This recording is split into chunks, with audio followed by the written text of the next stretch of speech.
postpartum, feeling depressed, lost, feel like you're starting over and like you just don't even know what you're doing. And you were so competent at something else before, but now you feel so incompetent.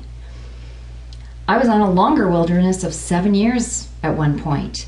After becoming a Christian as a teenager and knowing the way and knowing the truth and the light, midway through college I decided that I thought it would be more fun to try some other worldly things. So 7 years later, I found I had been wandering and came back. So our wilderness can be short, it can be long. I encourage the shorter.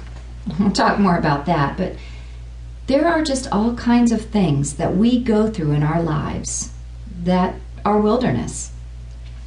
There's the book I'm in, Conversations on Faith. I mentioned it because there are some people that have some amazing stories in here. There are 18 different authors in this, so we were each interviewed, and one of them was Ann Jillian, who talks about her wilderness and what it was like to be diagnosed with cancer. And you may know her as an actress, but it's just amazing. Here's something she says on page 141. Cancer is a family thing. It's a struggle that everybody in their own way has to go through once it hits one person in the family. I was raised in a very religious family, a faith-filled family. When I developed cancer, it validated my beliefs. The things I learned through catechism and through my early years, I had to pull up out of me and use as my anchor. The cancer actually validated everything I was taught to believe. The idea that every single second of life is worth living, the idea that life is sacrificed from the very beginning to the very end, and that our good Lord is really in charge, and that many, many things that I believed became validated by that experience. Another one in here is Dave Dravecki and his experience with baseball and losing his arm. And just some fascinating stories. In the story I share is about my brother and his disease, and just reading Ann Jillian's, it so crosses over that where it's a family member, but it affects the entire family. Let's see, I put my brother Michael was your average athlete and teenage boy when he was diagnosed with child-onset multiple sclerosis.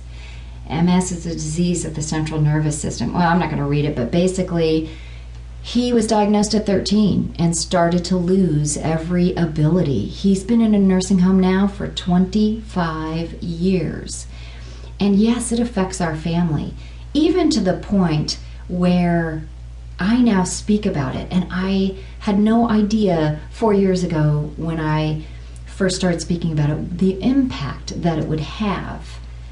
But it really does, because everything, the most painful things that happen in our lives sometimes aren't just wilderness, that we are going to use it in our ministry, that God allows these things in our lives so that we can minister to others.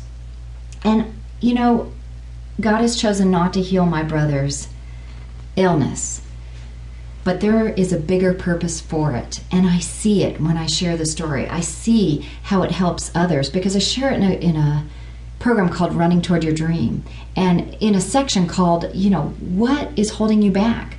Because so many of us have something in the way, fear or insecurity or all kinds of things, time, money. We could rattle off a whole list of things that hold us back from our dreams and our goals. But really, when it comes down to it, it's us. It's our own thinking. It's us holding ourselves back.